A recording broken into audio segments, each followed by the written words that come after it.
La logeuse était vexée. A réellement mise de La gros patience de sa voix, de ses traits, allait d'une minute à l'autre voler en bifurcation. Donner de la voix. Charles faillit gémir tout haut.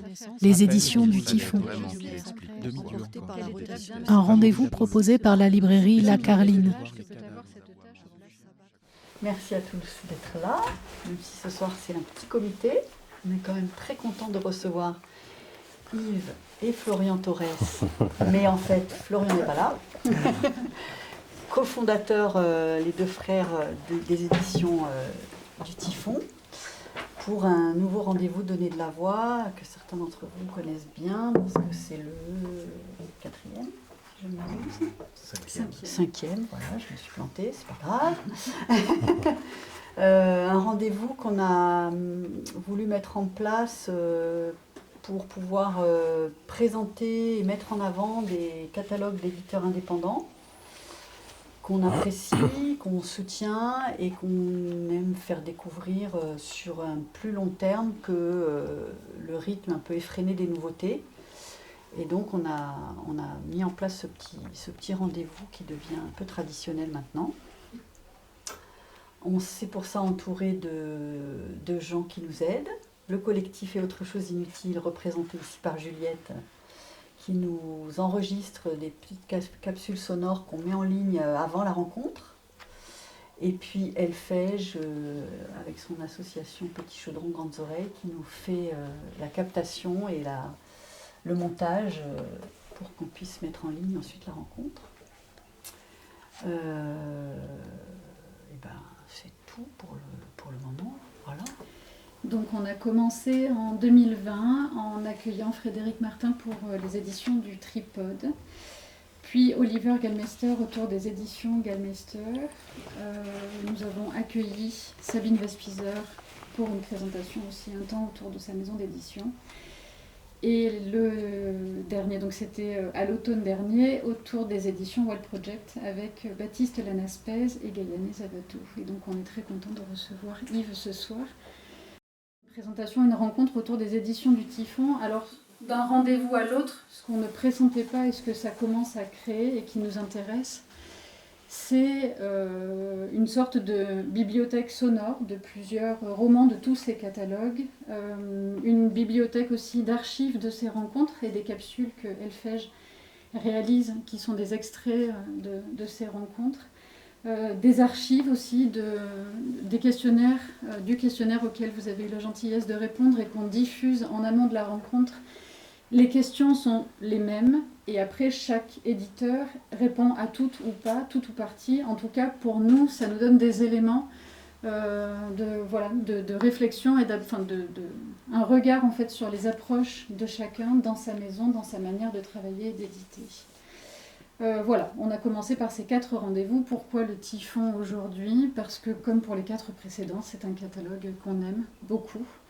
Et qu'on a à cœur de faire découvrir ici à la librairie à chaque parution. C'est un catalogue qui nous parle en littérature étrangère, en littérature française, dans lequel, jusqu'à présent, tous les catalogues, tous les éditeurs qu'on a reçus publient des choses qui nous enchantent à chaque parution et dans lesquelles on trouve quelque chose qu'on a envie de présenter. Voilà, donc ça nous semblait assez évident de faire ce 5e rendez-vous autour du Typhon. Ouais, on est assez... C'est assez, par rapport aux 4 qu'on a déjà fait, c'est un catalogue qui est jeune et c'est assez touchant de se dire que et ce rendez-vous prend du sens dans cet accompagnement un peu, même si c'est plus tout à fait le début. C'est pas encore installé comme l'est le Tripode, Gallmeister, Vespizer. On a sûrement besoin de se rassurer un petit peu au début. Donc là, on est dans le cœur de ce qu'on veut faire aussi un petit peu avec ce rendez-vous.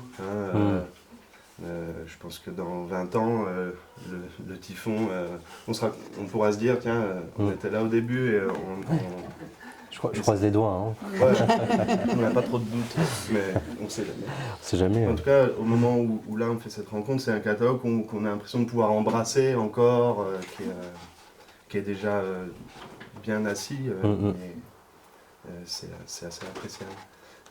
Donc cette soirée, donc donner de la voix, c'est aussi donc prendre le temps de préparer, de présenter ton catalogue, de t'entendre.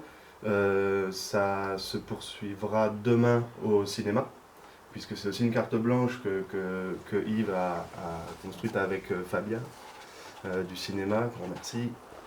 Donc avec un film qui résonne avec une partie de ton catalogue. Exactement, ouais. Qui s'appelle Samedi soir, dimanche matin, de Karel Reiss, Exactement. 61. Exactement. Donc tu présenteras ce choix demain avec Fabien à 21h au cinéma. D'habitude on couple ces deux soirées, mais là ça nous paraissait nécessaire de prendre le temps, ça aurait été un peu dur de coupler les deux là, voilà, on va se poser. Et cette soirée Typhon, donner de la voix, on va te soumettre à la question, gentiment. Et on va aussi lire des extraits de certains romans de ton catalogue. Si tu le veux bien, on va te proposer d'abord, avant de lire un peu plus que la première phrase, on va te soumettre la première phrase. Sauras-tu reconnaître le roman? J'espère. C'est l'enjeu, je te le souhaite. Ça, c'est la question piège. Je te le souhaite. Donc avant de passer à la première question, on va commencer tranquille. La pression, quoi. Première lecture. Mais enfin, monsieur Lumley, vous ne pourriez pas me dire pourquoi les chambres ne vous plaisent pas? Oui, ça c'est facile. C'est le premier livre de la maison d'édition qu'on a publié. Harry Undone, les vies de Charles Lumley de John Wayne. Ouais.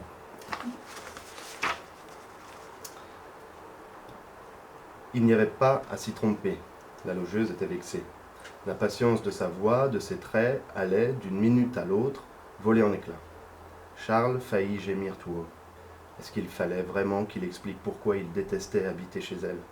La toux matinale du mari, les aboiements du chien, chaque fois qu'il entrait ou sortait, les taches de graisse sur le paillasson du hall d'entrée? Impossible.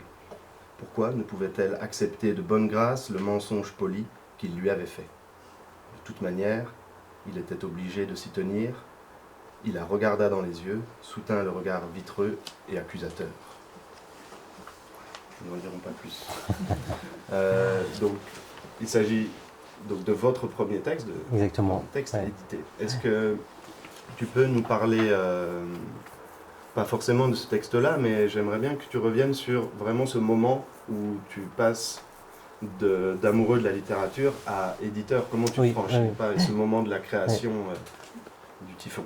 Merci beaucoup en tout cas d'être ici, de me recevoir. Florian n'est pas là, mais il pense bien à nous, j'imagine. Non, mais la création de la maison d'édition, elle est vraiment... la question du texte est centrale, la question de ce texte est centrale. Moi, je ne suis pas vraiment venu, en fait, je suis venu à la littérature par le cinéma. Donc, on en parlera sans doute plus demain, mais quand j'étais étudiant, j'avais un prof dans une option cinéma qui nous a fait un cours sur le cinéma anglais post-Seconde Guerre mondiale. Et donc, c'est tout ce courant du cinéma anglais des années 50, 60 qui, pour aller vite, est l'équivalent de la nouvelle vague en France. On en parlera un peu plus demain au cinéma. De nombreux, c'était des jeunes gens qui ont réalisé leur premier film autour d'une revue, donc assez semblable aussi à ce qui se passait en France avec la nouvelle vague et les cahiers du cinéma. Et ces auteurs, ces cinéastes anglais ont puisé dans un mouvement littéraire de la même époque, avec les mêmes préoccupations qui s'appelaient les Angry Young Men, les jeunes gens en colère. Donc moi c'est comme ça en fait que je suis arrivé à la volonté de la création de la maison d'édition. C'est que quand j'ai lu ces textes à l'époque à la fac, il me semblait vraiment très important parce que hormis le souffle narratif qu'il y a à l'intérieur, c'est vraiment des romans qui me semblent avec une construction très intense, où on suit un personnage principal. Il y a tout ce que j'aime moi dans la littérature dans ce texte-là, avec de multiples aventures, mais aussi une réflexion sur la société. C'était des textes qui avaient été publiés pour certains en France à l'époque de la publication en Angleterre, dans les années 50-60, mais qui étaient totalement oubliés aujourd'hui. Alors que ces textes me semblent aujourd'hui être des parfaits compagnons de route à nous, lecteurs du XXIe siècle. parce que ce qu'on aime justement à les puiser dans la littérature du passé pour les amener aujourd'hui, c'est ce jeu de miroir en fait, c'est ce jeu de résonance en se disant tiens, on lit des textes comme ça des années 50-60 et pourtant ils nous parlent toujours autant. Et c'est, je pense, la grande force de la littérature, mais aussi de l'art en général, du cinéma, de la musique, c'est qu'on peut lire, regarder des films, écouter de la musique des années 50-60 et ressentir des choses qui nous prouvent en fait que la littérature n'a pas de date de péremption et qu'elle est vivante, peu importe les années. Donc c'est la volonté de la création de ces maisons d'édition, c'est ces souvenirs de textes qu'on avait, qu'on voyait. Moi j'étais persuadé qu'il allait y avoir des éditeurs qui allaient refaire, qui allaient republier ou sortir des textes de cette génération d'auteurs. Et finalement non. Donc moi après dans mon parcours professionnel, j'ai travaillé dans l'édition, mais j'avais cette envie aussi de créer une maison d'édition avec mon frère, avec Florian. J'étais à Paris, je suis arrivé à Marseille. À Marseille, la situation de l'édition était telle que c'était pas facile de trouver un emploi et c'était sans doute en fait le meilleur moment pour moi dans ma vie à cette époque-là de commencer à envisager de créer une maison d'édition avec les conditions économiques et financières qu'il fallait pour pouvoir la créer. Donc nous, la création de la maison d'édition, elle est vraiment sur ce courant littéraire, mais elle est aussi plus largement en se disant l'ADN principal de la maison d'édition, ça va être justement de s'intéresser à une littérature du passé, surtout une littérature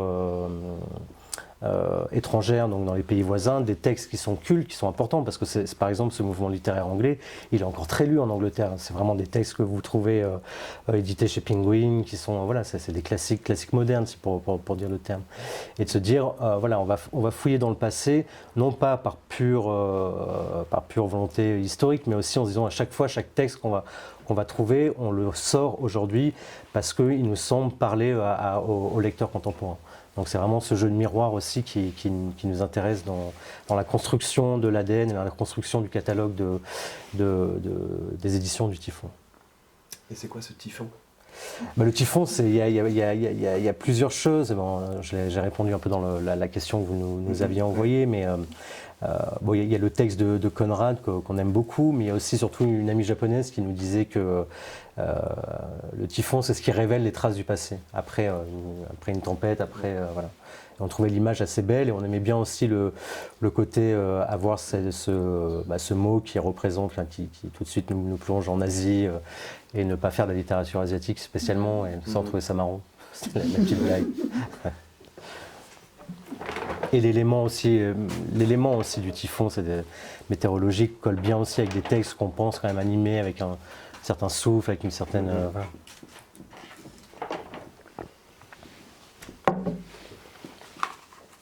Je ne sais pas si j'ai répondu, c'est bon ? Oui, c'est bien. De toute façon, on n'attend pas une bonne réponse. Allongé dans mon lit, je quittais de nouveau la réalité et me retrouvais en Ambroisia. Légalement, le défilé partait de l'avenue des Présidents, mais il était facile de déplacer l'ensemble à Town Square. Billy le menteur.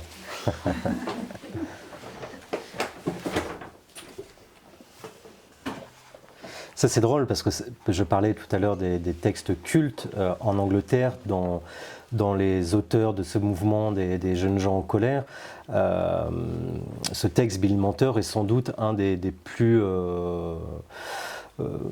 cultes en Angleterre. Il a été adapté au cinéma, il a été joué au théâtre, il a fait l'objet d'une série aussi à la télévision.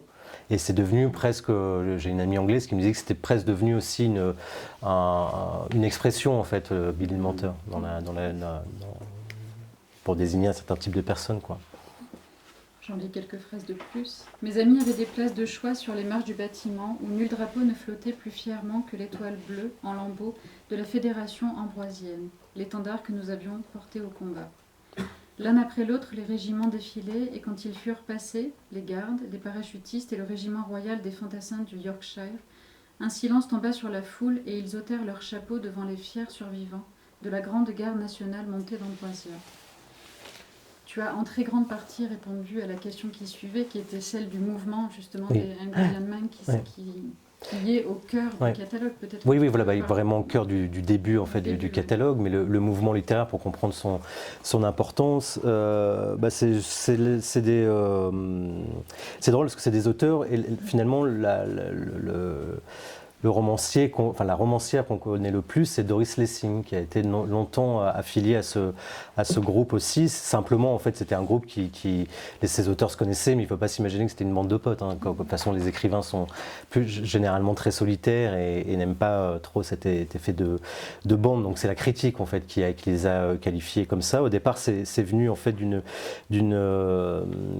pièce de théâtre en Angleterre qui s'appelle, dans mon souvenir, Don't Look Back in Anger. Et c'est une pièce de théâtre où la pièce se moquait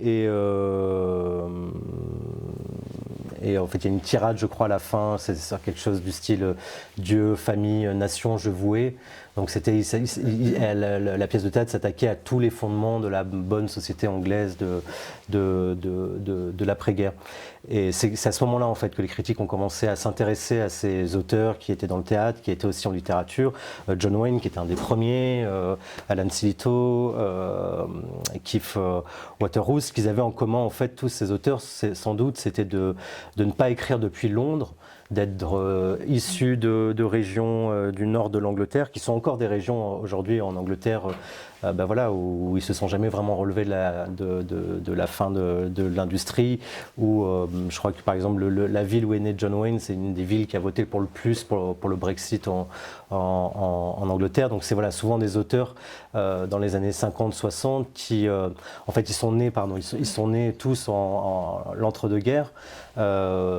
Certains ont combattu, certains étaient trop jeunes, mais lorsqu'ils sont arrivés après la Seconde Guerre mondiale, la victoire de l'Angleterre, en plus, qui n'a pas été envahie, donc c'est une île, ça n'a pas été envahi, même si évidemment il y a eu le Blitz, etc. Mais cette nation qui sortait vainqueur de la guerre, il y a eu, vous pouvez voir d'ailleurs un film de Ken Loach qui est très beau sur ça. Il y a eu une des grandes espérances juste à la sortie de la guerre, avec la sécurité sociale, avec plein de progrès comme ça, qui ont donné un vrai espoir. Et il y a le film de Ken Loach qui est vraiment intéressant à voir, ça s'appelle L'Esprit de 45. Où on voit vraiment cette jeunesse, il y a un vrai souffle qui traverse la société de progrès, de désir comme ça d'un futur qui devient enfin un peu plus lumineux que ce qu'il a été évidemment avec la guerre. Mais très vite, finalement, ce progrès va être cassé par le retour des conservateurs au pouvoir. Et par aussi une sorte aussi de l'Angleterre qui perd ses colonies aussi. C'est aussi ça sans doute qui amène aussi l'arrivée des conservateurs. Il y a une sensation aussi d'une perte de grandeur de l'Angleterre. Donc pour les nationalistes, c'était insupportable ça. Et donc c'est vraiment le contexte d'écriture de ces textes et l'originalité de ce mouvement littéraire, comme le free cinéma, c'est de faire des personnages qu'on ne voyait très peu avant dans la littérature, issus de la classe ouvrière ou de la classe moyenne, des protagonistes, donc vraiment les héros de ces romans. Et c'est ça aussi qui a placé l'originalité de ce mouvement, et aussi finalement un courant littéraire qui peut se rapprocher un peu d'une forme d'existentialisme, mais qui n'a pas de revendication politique. C'est ce qui, vous allez voir aussi avec le film qui est projeté demain, ce qui peut être un peu perturbant, c'est que c'est vraiment des individualistes. Il y a quelque chose de très libertaire à l'intérieur de ces textes-là. On n'est pas du tout dans une revendication d'une société idéale ou d'un rêve politique. Non, on est dans un rêve de l'individu. L'individu qui a enfin la possibilité de devenir quelque chose d'autre. Et c'est vraiment ça, en fait. Tous les textes, vous allez voir, de ce mouvement littéraire, c'est des gens les héros, c'est des gens qui veulent être autre chose que ce que la société tente de faire d'eux. Donc autre chose que travailler à l'usine et rentrer le soir chez eux, regarder la télévision, qui était quand même le symbole de ces nouveaux progrès technologiques. Donc c'est vraiment des textes qui sont traversés comme ça par ce désir d'autre chose. Et en littérature, c'est très intéressant aussi de voir ça, parce que c'est ça aussi qu'on aime quand on lit, je pense aussi, c'est de voir d'autres possibles aussi. Ouais. Et Billy, et aussi, parce que là on a l'impression que c'est très grave comme sujet, mais aussi ce qui était très intéressant dans ces textes-là, c'est l'humour. Dans Billy le menteur, c'est quand même c'est quand même l'histoire d'un jeune type qui est dans une ville qui, on le voit très bien dans les descriptions, qui a l'air affreuse, complètement dégueulasse, avec et lui, son rêve, c'est de devenir faire du stand-up. Et un jour, il fait croire à tout le monde qu'il va enfin aller à Londres pour écrire des textes pour un célèbre comédien. Voilà. Et c'est rien vous révéler, parce que le titre porte le nom, mais c'est ce mensonge qui va lui sauter au visage pendant une journée.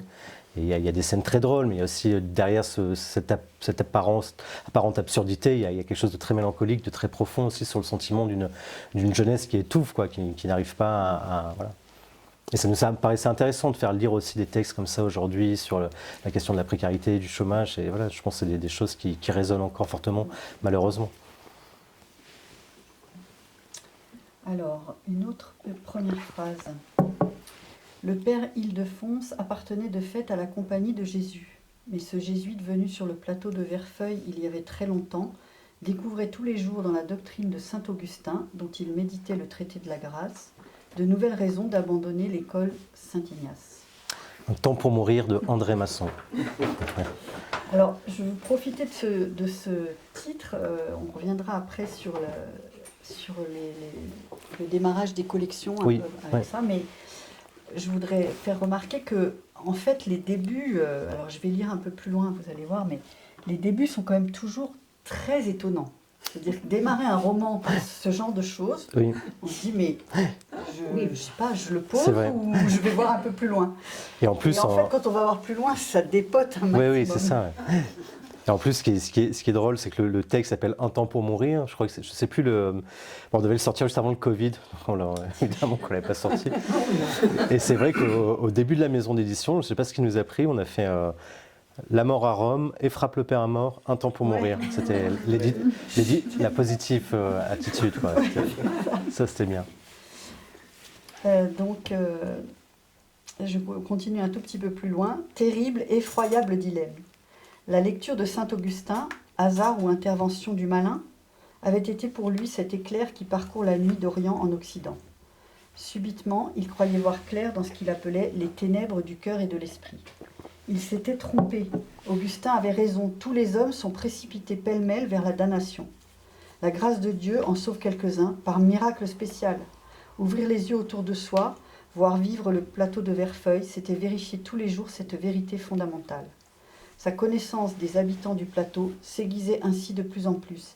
Il discernait maintenant, même les choses l'instruisaient du génie d'Augustin. Le sol dur et brûlant de Verfeuille, cette herbe têtue, courroucée, pleine de violence sous le vent d'Est, le mutisme des pierres, les troncs des pitchpines tordus comme ces rortes, je ne sais pas ce que c'est ça, du coup j'ai bugué sur le mot, mais c'est une sorte de bâton tourné en forme de corde, voilà, on a une note, que chevauchaient les sorciers du Moyen-Âge, la flamme rousse de midi sous la dent du Gorol, au sud-est, tout proclamait que Verfeuille n'était pas du ciel. Et alors après ça, celui-là, il est vraiment incroyable. Moi aussi, je trouve que c'est un texte qui si on voulait le pitcher un peu c'est pas évident. pour faire comme Brut, ça serait une sorte de western écologique, quoi. Ouais. Moi, je disais Giono sous les tropiques. Oui, Giono sous les tropiques. Non, c'est vrai, oui, Giono, c'est clair qu'il y a... Enfin, c'est incroyable l'écriture et le rythme et ça se passe pendant une énorme tempête aussi. Donc, exactement, ouais. Principal. Et donc, je crois que c'est le premier texte de la collection Après la tempête. Non, c'est celui-ci le premier texte de Après la tempête. Alors, ouais. Mais au début, c'était pas noté comme tel. Il n'y avait pas un nom de collection dans les premiers livres. Et est-ce que la création des collections est venue après et que vous avez décidé du coup d'y faire rentrer les premiers livres ? C'est une bonne question, je m'en souviens plus. Parce qu'en fait, on a regardé vraiment. C'est vrai qu'on ne mettait pas Après la tempête. Les premiers ne sont pas notés avec une collection. C'est ce qu'on a noté. Ah ouais, non, vous avez raison. On a remarqué. On a remarqué ça, parce qu'on a essayé de voir si on pouvait les classer tous dans des collections. Mais en fait, on avait quand même pensé la maison d'édition au départ en se disant on va faire deux collections, une en littérature plus réaliste, thématique sociale, et une autre dont on parlera tout à l'heure plus sur le côté fantastique. Mais c'est vrai qu'au départ, on n'avait pas inscrit le nom de la collection, je pense, tout simplement. Je pense que c'était peut-être, on s'était dit, je sais pas vraiment pourquoi, mais par contre, ce qui est sur Un temps pour mourir, ce qui est rigolo, c'est vraiment ça dans l'histoire d'une maison d'édition, c'est que c'est un texte en fait au départ qu'on n'a pas cherché à faire, dans le sens où nous on passe aussi beaucoup de temps comme ça à aller chercher un peu ce qui est important dans les pays voisins, des textes ou alors des textes un peu oubliés. Et en fait, André Masson, on est tombé dessus par un texte qui nous tenait vraiment à cœur avant de fonder la maison d'édition. d'édition de son frère à André Masson, qui s'appelle Loïs Masson, qui a écrit un livre qui est formidable aussi, qui s'appelle Les Tortues. Et en fait, Les Tortues avaient été publiées par un éditeur marseillais qui n'existe plus aujourd'hui, qui s'appelle André Dimanche, qui est, il avait publié Les Tortues, je ne sais plus quand, dans les années peut-être 80, ou je ne sais plus. Bref, et ce texte n'était plus disponible, Les Tortues. Moi, j'avais rencontré André Dimanche à Marseille en disant « on va monter une maison d'édition, on aimerait vraiment reprendre ce texte. Les Tortues, c'est une sorte d'histoire, vraiment, là, il y a un truc à la Conrad aussi, mais je trouve aussi dans Le Temps pour mourir. C'est un bateau qui fuit une épidémie. Je crois que ça se passe en Amérique latine ou un truc comme ça, et le bateau a une cargaison de tortues et va amener des matelots pour fuir ce pays, et tout le monde va devenir fou à cause des tortues. Voilà, donc il y a un truc... Mais malheureusement, on s'est rendu compte en fait, qu'on s'était fait un peu mener en bateau et que Les Tortues de Loïs Masson, l'héritier avait signé un contrat avec les éditions L'Arbre Vengeur. Voilà, donc en fait, on s'était un peu fait mener un bateau, le texte était déjà vendu ailleurs, donc voilà. Mais on s'est intéressé en fait, c'est là où on a vu que Loïs Masson, qui est un peu plus connu en France, parce que donc c'est un auteur comme son frère André de l'île Maurice, mais Loïs Masson a vécu en France, parce qu'il a été résistant, il a été poète, donc il est un peu plus connu en France, ce qui n'est pas du tout le cas d'André Masson, parce qu'il est resté toute sa vie à l'île Maurice, où il a été directeur de journaux, etc. Et donc voilà, c'est pour vous expliquer souvent aussi dans notre parcours d'éditeur, un auteur nous met souvent sur la piste d'autres auteurs. Et Loïs Masson, donc c'est comme ça, on s'est dit, on était dégoûtés de ne pas pouvoir faire ce texte Les Tortues, et on a vu qu'en fait il avait deux autres frères qui étaient aussi écrivains. Et le texte d'André Masson avait été publié, je crois, par... je ne sais plus par... Ouais, mais il y a un moment dans la préface, mais ce serait trop long de tout relire. Bon, par un éditeur français, je crois que c'est par Calmen Lévy. Et le texte était, il avait presque pas eu de presse, rien. Enfin, c'était. Et quand on a lu dessus, pareil, quand on a été au début, c'est vrai qu'il y a ce truc du début où on a un peu on se demande où il va, quoi. Et en fait, le début d'un traité de théologie. Voilà, exactement. De réflexion sur le bien et le mal. Exactement. Et alors que, en fait, très vite, il instaure un récit où tout de suite on sent cette tempête qui arrive sur l'île et qui crée à la fois un dérèglement sur le paysage. Voilà, on sent la catastrophe qui arrive, mais aussi un dérèglement sur les âmes, quoi. Où il y a notamment le personnage de Fossoyeur qui est tout excité parce qu'enfin il va pouvoir enterrer des morts. Il se dit, ça fait je sais pas combien d'années qu'il n'y a pas eu de mort dans ce village, enfin je vais pouvoir y arriver. Et c'est sombre, tout est... Mais c'est pas glauque, quoi. Il y a des trucs, il y a une écriture qui effectivement fait penser aussi à Giono, dans une sorte comme ça de lyrisme contenu en permanence, c'est magnifique, quoi. Et il y a des scènes vraiment je trouve c'est un roman d'aventure. Il y a des scènes, il y a une scène d'évasion de prison qui, moi je la trouve vraiment incroyable, cette scène. Dans le rythme, dans la tension, voilà, et nous on était contents justement de pouvoir aussi refaire lire cet auteur André Masson, qui est toujours un auteur important à l'île Maurice, mais de le redonner à lire en France. C'est un texte aussi où on a eu aussi pas mal de presse, on a eu des très beaux articles pour saluer la ressortie de ce livre, et je pense que c'était mérité. Ouais. Et donc, tu disais, la collection Après la tempête, elle a vocation à accueillir des textes plutôt... alors, tu parlais d'études un peu sociales. Oui, voilà, en fait, pour nous, c'est... Ça reste quand même de la littérature qui part aussi dans des envolées lyriques. Ah oui, bien sûr, oui, mais avec des thématiques qui sont un peu plus, on va dire... sociale ou voilà. Pas forcément ancré dans le réel, parce que quand même, entre ça et Billy le menteur, on voit bien qu'il s'échappe. Oui, mais le personnage s'échappe. Mais le fond, réel, par exemple, voilà, c'est ça. Le fond du Billy le menteur, c'est quand même le cadre social dans lequel grandit ce personnage, la ville, tout est très réel. Mais effectivement, c'est le pouvoir de la littérature aussi de pouvoir proposer d'autres possibles.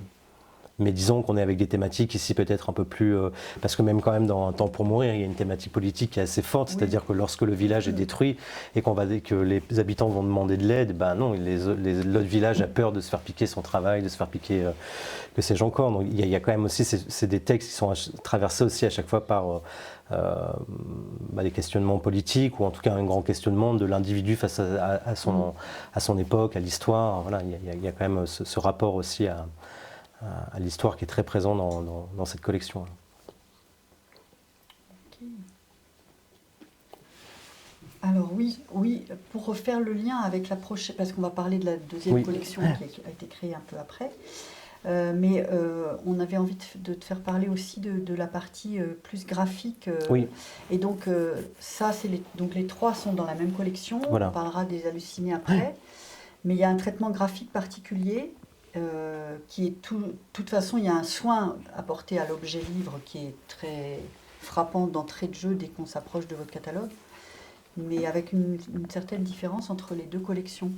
Oui, quand on a créé les collections, on voulait tout de suite quand même qu'on ait des livres qui proposent quelque chose au lecteur direct par le visuel, par le graphisme. On a eu la chance aussi à Marseille d'avoir rencontré des gens qui nous ont beaucoup aidés pour monter la maison d'édition. Nous, quand on a créé la maison d'édition, on ne savait pas ou très peu discuter avec un imprimeur, donc il a fallu apprendre tout ça aussi. Et d'avoir dans son entourage des graphistes, des gens qui sont dans ce domaine-là, ça nous a aussi beaucoup aidé pour le commencement. Donc en fait, on a pensé au départ la maison d'édition en deux collections, avec cette collection après La Tempête et Les Hallucinés dont on parlera tout à l'heure. Et on s'est simplement dit que ce qui réunirait c'est le positionnement du logo qui est ici, mais aussi dans cette collection, c'est d'avoir en fait cette première de couverture qui est libre à chaque fois, c'est-à-dire on fait appel à un graphiste ou un illustrateur qu'on aime bien, on discute avec lui pour donner le ton du texte. Et ce qui est uni, c'est le dos et la quatrième de couverture où c'est blanc à chaque fois. Voilà. C'est ce qui unit aussi cette collection-là. Après, nous aussi, ce qui nous intéressait sur le travail sur le livre-objet, c'était aussi de proposer à chaque fois quelque chose un peu différent aussi pour le lecteur. Ça, c'est aussi un plaisir pour nous en tant qu'éditeur de travailler à chaque fois la couverture différemment. Je crois qu'on s'ennuierait au bout d'un moment si on avait quelque chose de trop charté, donc à chaque fois, voilà, qu'est-ce qu'on va faire pour quel texte, pour ce texte-là. Pour le premier qui était quand même... on avait fait une couverture presque totalement illisible, mais qui reprenait les principes un peu des tracts ouvriers des années 50-60. C'était pensé comme ça, quoi. Et le premier, on avait aussi envie de faire ça parce qu'on s'était dit, peut-être ça attirera l'œil, ça éveillera la curiosité d'avoir un truc un peu éclaté comme ça où on se demande ce que c'est. Et on avait envie de faire un truc, voilà, un graphisme pas sage pour commencer. Mais je crois que c'est le cas quand même aussi.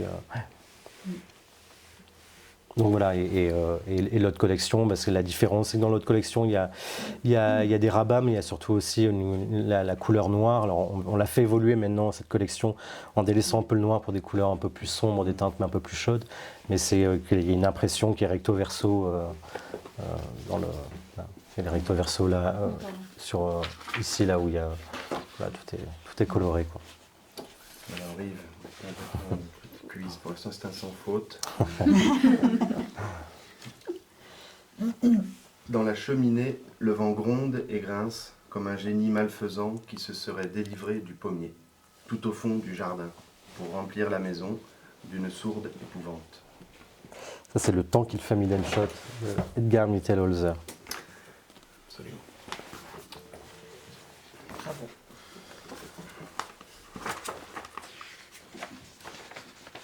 Grâce a frissonné.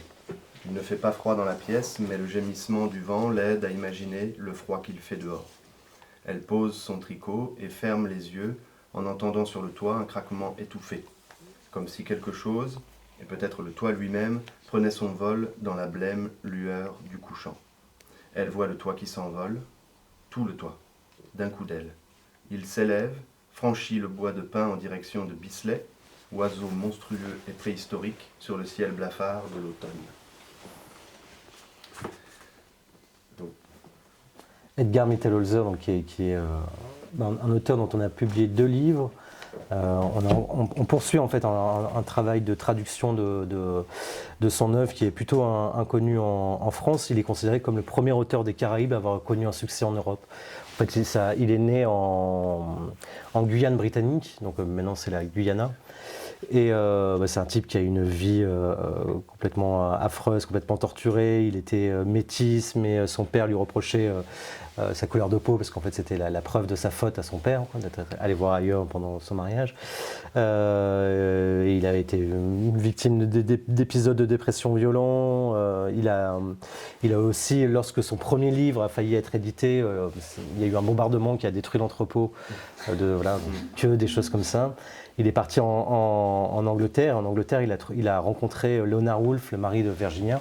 Ils avaient une maison d'édition, les deux, Leonard et Virginia.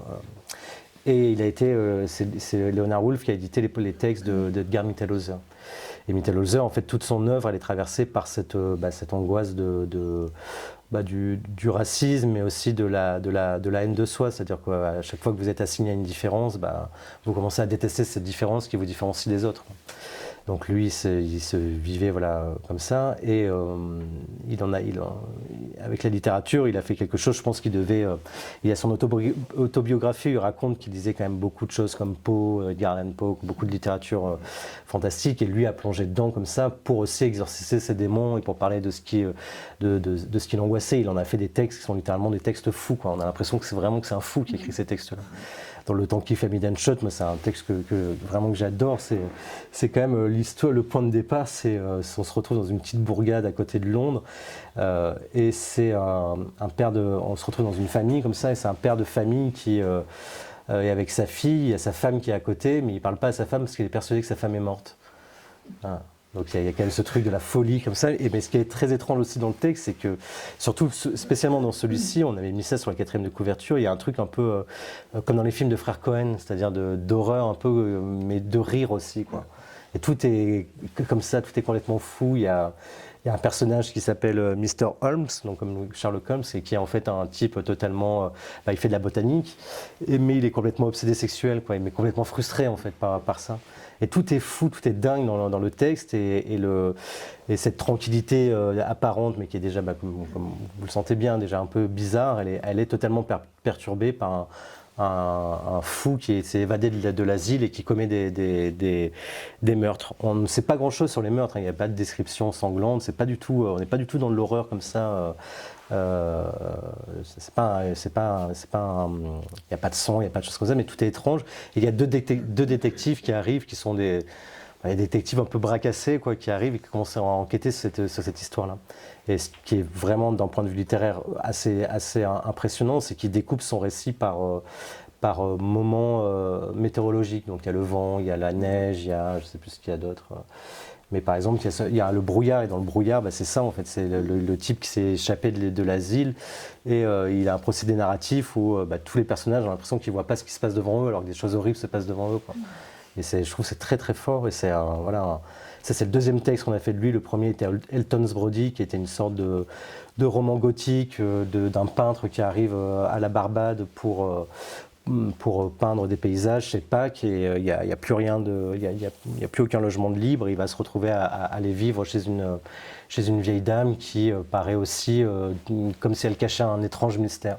Et donc il reprend, et c'est vraiment ça qui est, je trouve, intéressant dans cette littérature, c'est qu'il reprend les grands motifs de la littérature fantastique, dans Elton's Brody, la maison hantée, là ici les codes du polar, pour les transformer totalement et pour en faire des romans littéralement hantés, mais hantés aussi par des questions. Dans Elton's Brody, on sent quand même que c'est le racisme, là c'est la folie, l'exclusion, il y a vraiment à chaque fois quand même des grosses thématiques, mais qui sont par la force de la littérature totalement transformées, et qui, je trouve que c'est un auteur... C'est incroyable. Là, on est en train de traduire un autre texte qui se passe cette fois-ci, qui se passe aussi comme dans Elton's Brody, je ne sais plus si c'est à la Barbade, et qui est une histoire de fantôme. Voilà. On comprend pourquoi il est dans cette collection, donc les hallucinés. Les hallucinés, oui. Qu'est-ce qui fait l'unité de la ligne éditoriale de cette collection? C'est vraiment la littérature qui est dédiée à la littérature dite de mauvais genre, quoi. Donc littérature fantastique, gothique, policière, voilà, elle est vraiment consacrée à cette littérature-là. avec quand même une certaine noirceur dans tous ces textes. Oui, évidemment. Et dans les couvertures. Évidemment. Ouais, dans les couvertures aussi. Et bon, c'est ce que je disais tout à l'heure, on le fait un peu évoluer, mais, comme avec le dernier, mais qui seront toujours un peu des teintes un peu sombres. Mais on avait envie de délaisser un peu le noir aussi pour peut-être, on se disait simplement que peut-être ça pouvait effrayer certains lecteurs. Voilà, c'était aussi une volonté de changement. Le bleu est pas mal avec le gris, le Pantone argenté. Ouais. Ce cauchemar-là débuta exactement comme un rêve. Je m'explique. Chacun d'entre nous, et pour peu qu'il soit doué d'un minimum de fantaisie ou d'imagination, s'est déjà endormi dans un train en marche, bercé par la chanson monotone et fascinante des rêves. Bercé par la... Attends, excuse-moi, je suis en train de penser à... Tu peux relire les... Ce cauchemar-là débuta exactement comme un rêve. Je m'explique. Chacun d'entre nous, et pour peu qu'il soit doué d'un minimum de fantaisie ou d'imagination, s'est déjà endormi dans un train en marche, bercé par oui, la bien chanson sûr. monotone et fascinante des Les rêves. voyageurs de Daniel Walter. On a eu peur là. Des fois, c'est les plus récents qu'on oublie. C'est ça. Et à un moment donné, le rêve s'est emparé de lui, le réduisant à sa merci, lui soufflant des épisodes fantastiques, fantasmatiques, lui montrant des images et des séquences, le roulant dans une grande toile d'araignée tissée de rumeurs et de sanglots, de prémonitions et de souvenirs, d'étincelles érotiques, de fulgurations mélancoliques parfois, souvent, liées à la magie de l'enfance. Si le rêve alors s'est prolongé, il se peut que vous, puisque c'est également de vous que je parle, vous soyez arrêté dans un paysage désolé, voire funambulesque, comme dans un tableau des surréalistes, Delvaux ou Magritte ou quelqu'un de cette tendance, ou dans une gare déserte, sournoise, un cul-de-sac ténébreux qui illuminait soudain des roses d'absinthe et des fusées de soufre. Et donc, cette troisième collection qu'on a fondée l'année passée, Soleil Noir, qui est donc, comme vous le voyez, une collection de poches. Alors en fait, au départ de la volonté de créer cette collection-là, c'est qu'on avait certains textes en grand format qui étaient épuisés, qu'on ne pouvait pas retirer parce que bon, après on rentre dans des explications de la chaîne du livre, mais si vous retirez un livre et que vous ne le présentez pas comme une nouveauté, il va y avoir simplement quelques réassorts et vous avez fait un tirage à 1000 exemplaires et voilà, ça peut être vide du stock dormant qui peut être un problème économiquement. Donc en fait on avait aussi envie de le proposer sous une nouvelle forme à des prix aussi moins de 10 €, ou en tout cas oscillant autour des 10 € et cette fois-ci là aussi d'avoir justement pour une collection assez chartée. Donc vous voyez que tous les titres de cette collection, à chaque fois il y a un motif qui est pour la petite... Dans la vitrine, il y a le Elton Brody. Voilà, qui est en fait, à chaque fois c'est le motif du logo en fait qui est repris, on ne le voit pas bien, mais le logo qui est comme un souffle. En fait, ce qui sert à chaque fois le motif, c'est une branche du logo. Voilà. Et là, Daniel Walter, normalement cette collection, elle est donc dédiée à ça, à reprendre des textes qui sont épuisés en grand format chez nous, et aussi de temps en temps à sortir quelques textes courts d'auteurs tombés dans l'oubli et qui nous semblent avoir une chance de vivre plus facilement en poche. C'est le cas de Daniel Walter, qui est totalement inconnu aujourd'hui, peut-être connu pour les fans de fantastique ou de science-fiction, parce que dans les années 80, c'était un des grands auteurs de science-fiction à la française, qu'on appelait la science-fiction à la française, et le fantastique. Donc nous, c'est vrai que par exemple, dans la collection noire, je disais, nous on fait très peu de science-fiction, c'est-à-dire qu'à chaque fois, notre fantastique, c'est vraiment du fantastique qui prend point de départ du réalisme, donc c'est la réalité qui d'un coup va vaciller vers autre chose. Et nous, c'est ce qui nous intéresse aussi chez Daniel Walter, c'est sa partie fantastique, où c'est vraiment l'héritier du réalisme fantastique. Là, c'est l'histoire d'un type qui était alcoolique, qui s'est enfin sorti de ses démons et qui va rejoindre un de ses amis qui l'invite. Il va prendre un train et dans le train, il va rencontrer un étrange voyageur, qui va l'amener vers un monde. Et c'est aussi cette volonté de refaire découvrir cet auteur qui a été important à un moment dans la littérature française, qui a beaucoup écrit, beaucoup de choses qui étaient des commandes aussi, donc il y a beaucoup de choses qui sont il y a des choses assez inégales aussi, mais il y a de temps en temps des fulgurances, des petites pépites comme ça dans ce texte Les Voyageurs que je trouve vraiment remarquable. Alors, on continue avec une autre lecture. J'ai rencontré Erika en 1938 chez une amie commune. Une vague connaissance, à vrai dire, à qui je consacrais peu de temps. Les désirs flous de Dola de Jong.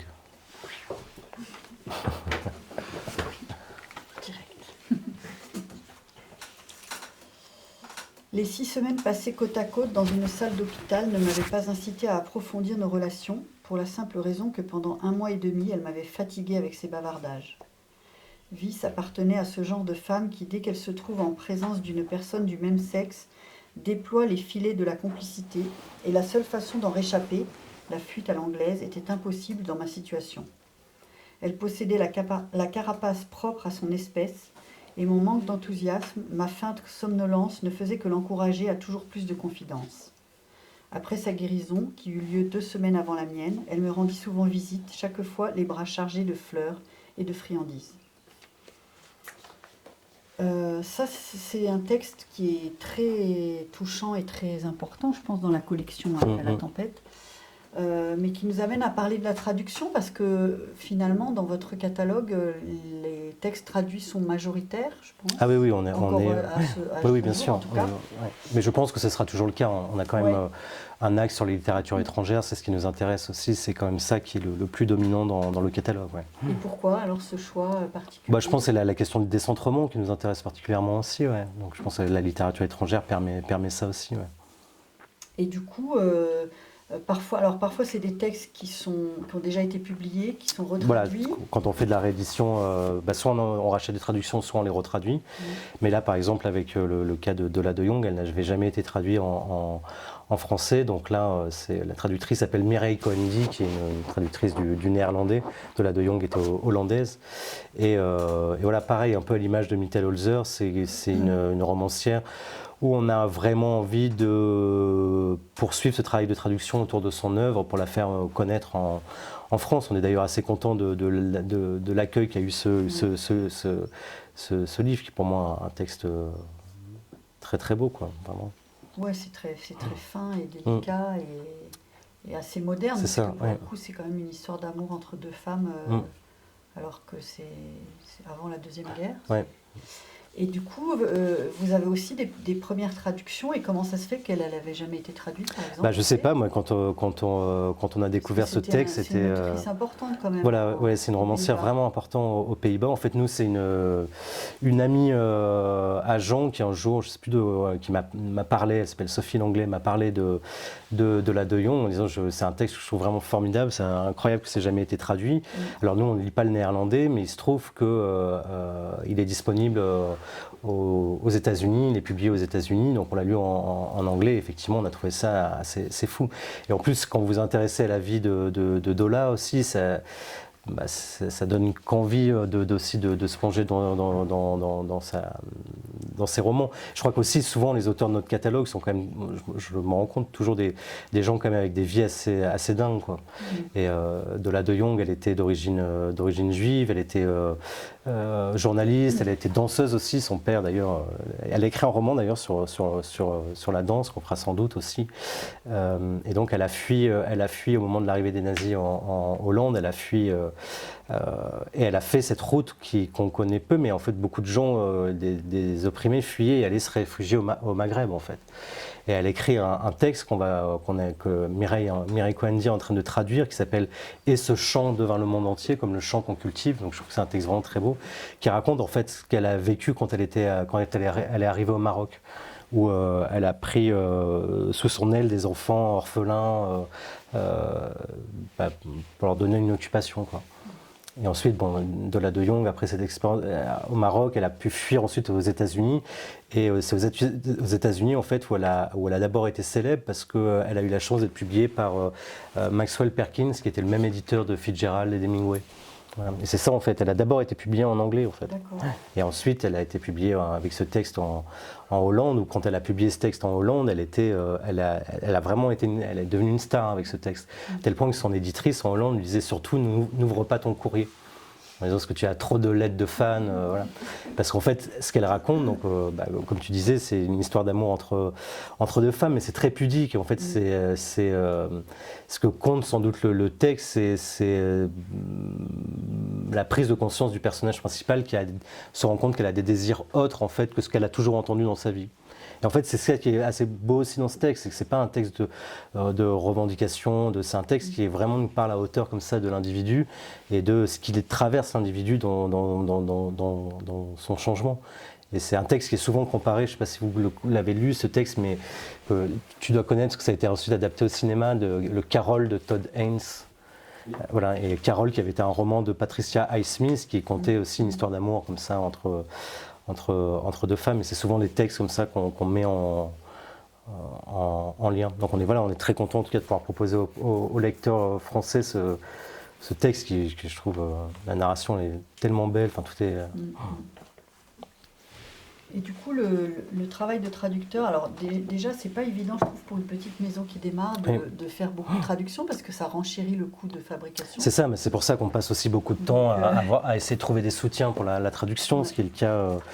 Là, on a eu la chance, comme Dola de Jong est vraiment une auteure assez importante maintenant en Hollande. Il y a une fondation en Hollande qui aide à la traduction des auteurs dits classiques aux Pays-Bas. Donc on cherche à chaque fois des soutiens parce que sinon effectivement c'est un bon. Il y a plein d'histoires de maisons d'édition qui sont fracassées parce que la traduction coûte trop cher et que si le volume de vente n'est pas assez important derrière. Donc on fait très attention à chaque fois d'avoir des soutiens, de faire attention aussi à comment défendre les textes. Donc c'est aussi, pour revenir à ça, ce qui nous intéresse aussi, c'est de pouvoir sortir des textes du passé, de les raccrocher aussi à notre époque contemporaine. C'est aussi un argument aussi pour les lecteurs aussi là, par exemple, sur la question d'histoire d'amour entre deux femmes, je trouve ça intéressant aujourd'hui par rapport au questionnement qui traverse la société, d'avoir aussi ces regards du passé, de comment les gens, comment une romancière a écrit ça. Et je trouve ça très important, ça aussi. Ouais. En l'an 1551, peu avant la nuit, l'on voyait un homme de belle prestance apparaître dans les rues de Berlin. Il portait un beau pourpoint ourlé de zibeline, un large haut de chausse, des souliers du plus bel effet, et sur la tête, un béret bouffant en velours surmonté d'une plume rouge. Diable à Berlin de Utta Hoffmann. Est-ce que tu peux nous parler de ce projet éditorial qu'on ne dira pas, oui, complètement. Assez atypique, exactement, qui est notre premier beau livre. Ouais. Ouais. Dans la collection Les Hallucinés, donc, comme je vous disais tout à l'heure, vraiment collection dédiée au réalisme fantastique, il y a quand même le grand maître de la littérature du réalisme fantastique, c'est Utta Hoffmann, qui donc auteur allemand mort en 1822, on considère un peu comme un auteur romantique, mais qui est celui qui a inventé en fait tous les motifs qui ensuite ont traversé les littératures fantastiques, les vampires, et on connaît un peu plus Utta Hoffmann aussi à cause du concept de l'inquiétante étrangeté qui a été repris par Freud. Voilà. Et donc en fait, Utta Hoffmann, sa production est disponible en France évidemment, mais souvent quand vous prenez Folio, c'est des vieilles traductions, c'est des traductions qui sont même des fois très éloignées du texte, où il y a des coupes parce que, je sais pas, je crois qu'il y a une traduction chez Gallimard, c'est L'œuf Weimar, je crois que c'est une traduction de 1848, où sans doute il fallait que ça corresponde aux attentes des lecteurs de l'époque, donc ça va très vite, il y a certains passages qui ont été supprimés.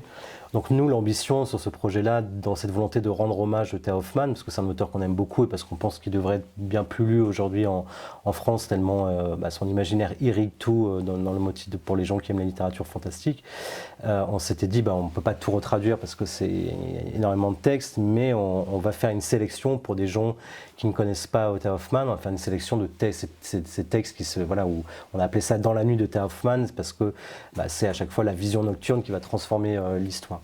Et l'idée de ce texte, c'était aussi de proposer à un illustrateur contemporain d'illustrer ce recueil de 5 textes. Donc là, c'est illustré par Tristan Bonnemain, dont vous voyez, qui est un illustrateur marseillais. Et c'était aussi parce qu'on a pensé ça au dessin, parce qu'en fait, Otto Hoffmann, c'est aussi quelqu'un, ça j'aime bien aussi, c'est un parcours un peu cabossé d'écrivain, Otto Hoffmann. Ce qu'il voulait, lui, c'était pas du tout être écrivain, ça ne l'intéressait pas du tout. Ce qu'il voulait, Hoffmann, lui, c'était être musicien. Donc, d'ailleurs, il a changé son prénom, Ernst Theodor Amadeus Hoffmann, il a mis Amadeus en hommage à Mozart.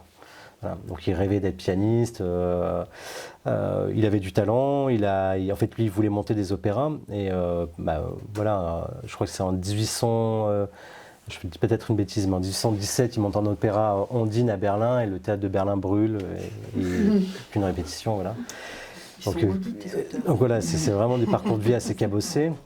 Pareil, des histoires d'amour impossibles. Hoffmann aussi, il était fonctionnaire, donc vous imaginez en fait comme il s'ennuyait dans son métier.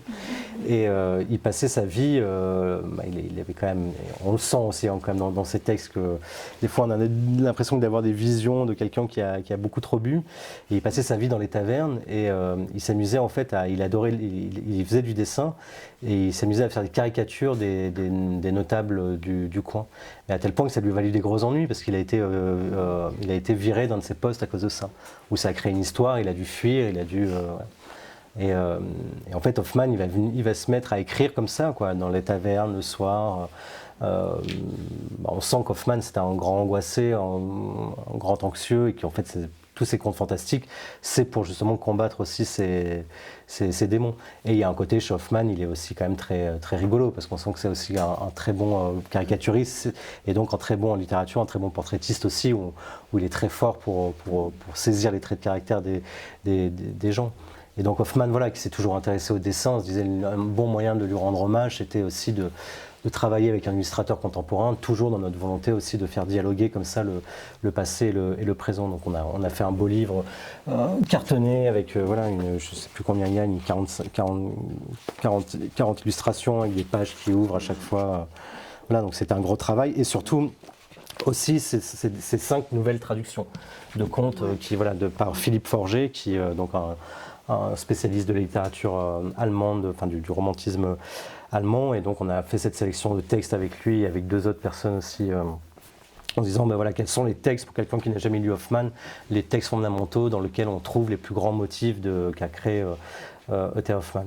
Et la nouvelle traduction, je trouve, elle rend justice, parce que quand vous comparez avec les traductions de ces textes chez Folio, chez Folio, je sais pas, il y a une langue parfois qui est très empoulée, que rien ne justifie chez Hoffmann en allemand, qui avait justement plutôt une écriture qui était assez nerveuse, très imagée. Voilà, donc je pense que ces nouvelles traductions permettent en tout cas de saisir un peu plus qu'est la langue d'Hoffmann, et pourquoi aussi, voilà, chez Hoffmann, c'est le grand écrivain de l'inconscient, quoi. C'est quand même ça, quoi. Et dans ton catalogue, donc, tu as Hoffmann, qui est l'archétype de... Ouais. Mais tu as surtout des écrivains qui sont morts. Ouais. Là, tu en as beaucoup. Oui, on a beaucoup. En termes de... Tu parlais de la traduction, mais qu'est-ce que ça implique? Il n'y a pas d'auteurs qui sont à côté de vous pour faire justement cette médiation. Vous êtes obligé, parce qu'on peut parler pas de l'appareil critique, mais tu mets beaucoup de préfaces, de postfaces. Oui, voilà. Qu'est-ce que ça implique dans l'accompagnement de ces auteurs, de ces textes en tout cas? C'est vrai qu'on sait, le catalogue, voilà, comme tu le dis, a quand même beaucoup d'auteurs du passé, donc d'auteurs qui sont décédés, surtout en fait finalement au XXe siècle. Hoffmann, c'est le seul qui est 19e. Mais on s'est dit, des auteurs inconnus étrangers donc, et qui ne sont plus en vie, il va falloir aussi qu'on trouve quelque chose pour donner envie aux lecteurs de découvrir des auteurs totalement inconnus. Et c'est pour ça qu'on essaie, quand on le peut, d'associer aussi des romanciers contemporains pour une préface, par exemple. Ça a été le cas, on a publié un auteur allemand, N. Wiechert, on a fait une préface avec Frank Buis. Ouais. Voilà. Marrant. Il est à côté de toi. Avec une préface de... Voilà, René Marant avec Mohamed M. Bougassar, avant qu'il ait son concours. La mort à Rome avec Johann Chapoutot, qui est un historien spécialiste du nazisme. Donc oui, en fait, c'est vrai qu'il y a quand même cette volonté comme ça de faire dialoguer les époques. Donc quoi de mieux aussi que d'avoir le regard d'un auteur contemporain sur un auteur du passé. Ouais. Donc oui, c'est essentiel. Et après, pour la partie défense des textes à travers des animations, des rencontres, c'est vrai qu'on fait beaucoup de choses en fait, mais qui sont intéressantes aussi parce que ça nous permet d'avoir d'autres publics. On a fait beaucoup de choses autour du cinéma, de rencontres comme on fera demain, croisées. On a fait aussi dans les auteurs de ce mouvement littéraire anglais, donc John Wayne, on a publié 2 livres de lui. Le deuxième, Et frappe le père à mort, c'est un texte qui parle de la musique comme moyen d'émancipation. C'est l'histoire d'un jeune homme qui est fan de jazz et qui va fuir l'éducation austère que lui propose son père, et il va fuir au moment du Blitz dans les clubs de jazz londoniens pour devenir pianiste. Et on avait fait une soirée notamment à Paris dans une cave, comment on appelle ça, un cave à jazz. Un caveau, voilà, un caveau de jazz. Le caveau de la Huchette, par exemple. Voilà, et c'était une lecture musicale avec 2 musiciens de jazz au piano et au trombone, parce qu'il y a un personnage qui joue le trombone dedans. Donc on essaie, voilà, à chaque fois, dès qu'on peut aussi, d'inventer un peu, de proposer des formes un peu différentes, parce que par la force des choses, s'il n'y a pas les auteurs, ne sont pas là, ou voilà, on fait aussi des choses autour de la traduction quand on peut aussi, bien sûr. Vous avez un peu multiplié les contraintes quand même avec ces choix de. Oui, c'est vrai. Ouais. Mais en même temps, c'est intéressant, toutes les notes, les préfaces, les post-faces, enfin les notes, vos notes, en fait, je les trouve intéressantes aussi parce qu'elles dessinent la ligne éditoriale d'un texte à l'autre. Ouais, en effet, tu parlais de prendre des textes du passé pour apporter au lecteur d'aujourd'hui et expliquer les choix de ces textes et la présence et quel éclairage ça vient apporter sur notre société. C'est ça, oui, et puis c'est aussi une forme de réaction à notre échelle, mais contre l'ère du temps, du tout nouveau, il faudrait que la nouveauté soit... Donc des fois c'est drôle quand on entend parler d'auteurs contemporains ou avec des thématiques où en fait 30 ans, 40 ans avant, il y en a qui l'ont fait. Voilà, mais c'est ça qui est beau aussi, c'est-à-dire que c'est la littérature, mais comme la musique, comme le cinéma, c'est du dialogue entre eux. C'est vrai qu'on pense au catalogue comme ça, vraiment en tant que dialogue, d'auteurs qui dialogueraient entre eux secrètement, comme ça, dans la bibliothèque, de manière cachée, je trouve ça plutôt marrant. Il était une fois plus vieille, une fois plus sombre, dans un pays forcément très loin d'ici, un roi si cruel qu'on le croyait descendant d'un ogre. Le chien noir de Lucie Barat. Oui, voilà, Lucie qui est notre seule auteure contemporaine française, parce qu'on a aussi quelques auteurs contemporains étrangers, mais elle, c'est la seule française. Elle n'est pas vivante. Oui, vivante, en plus elle m'a appelé hier, donc elle est vivante. Elle est en train de travailler à son deuxième roman qui sortira l'année prochaine. Je poursuis un petit peu la lecture. Il avait épousé une femme belle et froide comme la nuit, qui lui avait donné une fille belle et gaie comme le jour. Puis la reine mourut, succombant, paraît-il, aux méchancetés de son mari. Bien des années après ce drame, la petite princesse était devenue jeune fille. L'éclat de sa beauté troublait tous ceux qui s'attardaient à la contempler. De longs cheveux d'un noir intense, lisses, lourds et épais, entouraient un visage ovale aux lignes pures. Ses yeux, comme ceux des grandes héroïnes, vous comptez le monde dans ses reflets verts et or. Donc on va quand même parler de la place qu'occupent les voix contemporaines dans le catalogue. Au tout début, il y a eu la publication de L'Étrange féminin, oui, c'est vrai. Un recueil de 6 textes, de textes de 6 autrices contemporaines. Française. Oui, en fait, on avait fait. Je crois qu'en fait, il est indisponible, je crois, non, c'est ça ? Non, il est. En fait, on avait envie. On aime bien la littérature gothique. Je ne sais pas si ça vous évoque quelque chose, mais par exemple, Mary Shelley, Emily Bronte, toutes ces auteurs anglaises qui sont emparées en fait beaucoup de la littérature gothique aussi pour critiquer ce qu'elles vivaient aussi, leur enfermement, tout ce que la société de l'époque, de leur époque, leur empêchait de faire. Donc L'Étrange féminin, ça avait été pensé comme ça en fait, en se disant on va demander à des auteurs, des romancières contemporaines de réécrire en fait finalement de la fiction gothique mais contemporaine. Et donc chacune avec une thématique assez large, mais il y en a qui ont, par exemple, dedans il y a Marie Cosnay qui a fait un texte hommage au Haut du Hurlevent. Il y a Hélène Frappa qui s'imagine la naissance de l'écriture de Frankenstein par Mary Shelley. Donc voilà, ça c'était la première incursion comme ça dans la littérature contemporaine, mais finalement vous voyez quoi, d'une littérature contemporaine qui dialogue encore aussi avec une autre forme de littérature. Et c'est vraiment quelque chose qu'on aime et qu'on a envie de continuer à faire. Et il y a eu cette histoire ensuite avec le Chien noir aussi de Lucie Barat, qui un texte qui nous est arrivé en fait, c'était au Salon du Livre de Paris juste avant celui précédent le Covid, puisque ça a été annulé, où on a rencontré Lucie comme ça, qui nous a laissé un manuscrit. Et pendant les salons, vous en rencontrez beaucoup quand même, des gens qui vous laissent des manuscrits, donc des fois, c'est pas toujours... voilà, on a aimé la façon dont elle nous en a parlé, l'approche, et quand on est allé dans le texte, ça nous a beaucoup plu, parce qu'elle utilise vraiment les contes de notre enfance. Et quand vous ouvrez le livre, au début, vous dites « Ah, ben voilà, c'est une énième histoire de conte, comme j'en ai déjà entendu, etc. » Et en fait, petit à petit, le texte glisse vers autre chose, glisse vers une forme de noirceur, pour parler aussi de préoccupations contemporaines autour de l'émancipation féminine, etc. Mais c'est aussi à la fois un texte qui résonne grandement, qui nous parle grandement à nous aujourd'hui, et qui est aussi en perpétuel dialogue avec l'histoire de la littérature, avec le conte. Il y a des moments où on a l'impression de se retrouver dans un